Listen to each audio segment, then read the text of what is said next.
এখন বাজে 3টা আর এখন আমরা গল্প করছি। So guys, finally আমাদের শো কমপ্লিট and এখন আমরা কিছু ফটোশুটস वगैरह করব। Hi everyone, again welcome back to my channel. Finally আমাদের শো কমপ্লিট হয়ে গেছে আর শো কমপ্লিট হওয়ার পরে সেদিন আমরা ভীষণ এনজয় করেছিলাম। এখানে আমরা সবাই ডান্স করছিলাম, ফটোশ্যুট, রিল শ্যুট, আর তারপর রাত্রি 3টা কি 4টা 5টা অবধি আমরা গল্প করেছি, এখানে দেখতেই পাচ্ছ তোমরা।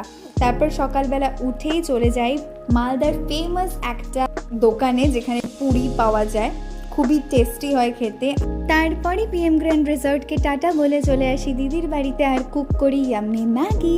আর তারপর এখানে ছিল আদু, আর দেখতে দেখতে টাইম হয়ে গেছিলো আমার ট্রেনের। তো আজকে ফিরছি বালুরঘাটে। দেখা হবে আমার নেক্সট ভিডিওতে। Bye bye.